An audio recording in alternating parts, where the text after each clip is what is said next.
ایک عام رات کے اندر ہم جاگ کر نفل پڑھیں، قرآن کی تلاوت کریں، ذکر و اذکار کریں، اپنے اللہ سے معافی مانگیں، دعائیں مانگیں، کثرت سے مانگیں۔ ایک ہے شب برات کی رات آئے یا شب قدر کی رات آئے، اس میں اللہ نے دوسری راتوں کی بنسبت اجر و ثواب جو ہے وہ زیادہ رکھا، یعنی 14 اور 15 کی جو درمیانی شب ہے جس کو شب برات کہا جاتا ہے، تو جتنا ہو سکے اس رات میں بھی زیادہ سے زیادہ اپنے اللہ کی عبادت جو ہے وہ انہمات کے ساتھ، توجہ کے ساتھ اللہ سے معافی بھی مانگے، کچھ وقت قرآن کی تلاوت میں، اور اس رات میں یہ یاد رکھیں، احادیث مبارکہ میں اس کی فضیلت تو موجود ہے، لیکن اس رات میں خاص طور پر کوئی عبادت یہ یاد رکھیں شریعت کا حصہ نہیں ہے۔ جیسے اکثر مساجد میں اجتماع ہو جاتا ہے، لوگ مل کر باجماعت نوافل کی نماز پڑھتے ہیں، صلاۃ التسبیح کی نماز ہوگی یا اسی طرح کوئی اور عبادت ہوگی، پورے احادیث مبارکہ کے ذخیرے میں اور شریعت مطہرہ میں یاد رکھیے شب برات کی رات کی فضیلت تو موجود ہے، لیکن کوئی عبادت کا خاص طریقہ متعین نہیں ہے کہ شب برات کی جب بھی زندگی میں رات آئے اس رات میں یہ عمل جو ہے وہ ضرور کرنا ہے، اگر نہیں کریں گے تو ہمارے ساری رات عبادت کرنے کا کوئی فائدہ نہیں، ایسا کوئی عمل ثابت نہیں ہے۔ تو لہذا اس رات میں تنہائی میں انفرادی عبادت ہے، آپ انفرادی عبادت کچھ وقت قرآن کی تلاوت میں گزار لیں، اسی طرح کچھ نفل تہجد کے نوافل میں گزار لیں، صلاۃ الحاجت کے نوافل میں گزار لیں، کوئی ذکر و اذکار میں گزار لیں، کوئی اپنے اللہ سے معافی مانگنے میں گزار لیں۔ ہاں اس رات میں واقعتاً یہ بخشش کی رات ہے، حدیث مبارکہ کے اندر فرمایا کہ اللہ کا منادی آواز دیتا ہے اس دنیا میں کوئی مجھ سے مغفرت طلب کرنے والا، میں اللہ اس کے گناہوں کی مغفرت جو ہے وہ کروں، ہے کوئی رزق کا طلبگار میں اسے وسیع وافر رزق عطا کروں، ہے کوئی بخشش طلب کرنے والا میں اس کی بخشش کا فیصلہ کر دوں۔ تو اس رات میں میرے بھائی واقعتاً یہ بخشش کی رات ہے،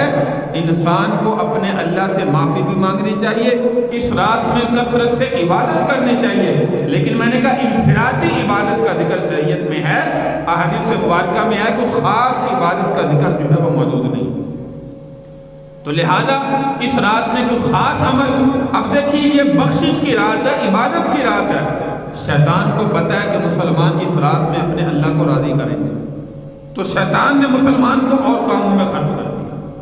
اور کاموں کی طرف منتقل کر دیا۔ آپ دیکھتے ہیں کہ شب برات میں بہت سے لوگ گھروں میں حلوے پکا رہے ہیں، اب شیطان نے اپنا حصہ تو ڈالنا ہے نا، کہ کوئی نہ کوئی حصہ تو ڈالوں کہ مسلمان اللہ کی عبادت سے غافل ہو جائے، اس عبادت سے ہٹ جائیں۔ تو لہذا کچھ مسلمان یہ کام کرنا شروع ہو گئے، اس رات میں حلوہ پکائیں گے، جو نہ پکائے ہوگا شب برات ہے تو نے حلوہ نہیں پکایا۔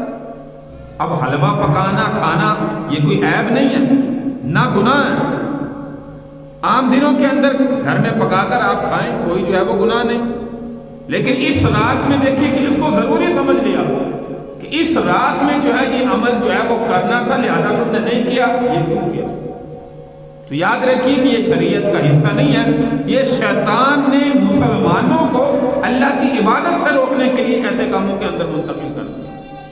اور دوسرا کام اس رات کے اندر دیکھیے، بعض لوگوں کو آتش بازی میں لگا دیا، بعض لوگوں کو آتش بازی میں لگا دیا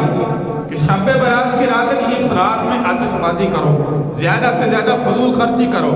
اب فضول خرچی، آتش بازی دیکھیں اس میں لوگوں کا جانی نقصان بھی بہت زیادہ ان راتوں میں ہوتا ہے۔ ہمارے ہاں تو کم ہے، بڑے بڑے شہروں میں جہاں آتش بازی ہوتی ہے وہاں پہ آپ جو ہے وہ صبح کو جو ہے وہ کوئی آپ کا رہنے والا ہو اس سے پوچھیں، یا اخبار میں خبر پڑھے، آج کل میڈیا کا دور ہے، موبائل پر دیکھیں، لوگ آپ کو بتائیں گے آتش بازی میں رات کو اتنی جانوں کا ضیاع ہوا۔ اور یہ عمل تو ایسا ہے جو اس رات کے علاوہ بھی بالکل ناجائز اور حرام ہے، کہ جس میں فضول خرچی ہوتی ہو،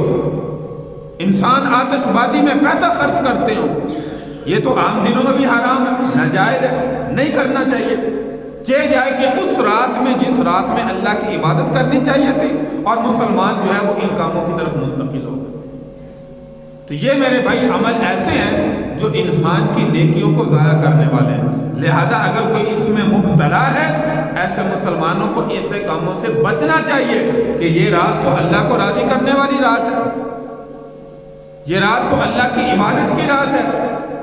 اس رات میں تو اللہ کی رحمت ہماری طرف متوجہ ہے اور دیکھ رہی ہے کہ کون سا بندہ کس عمل میں مشغول ہے۔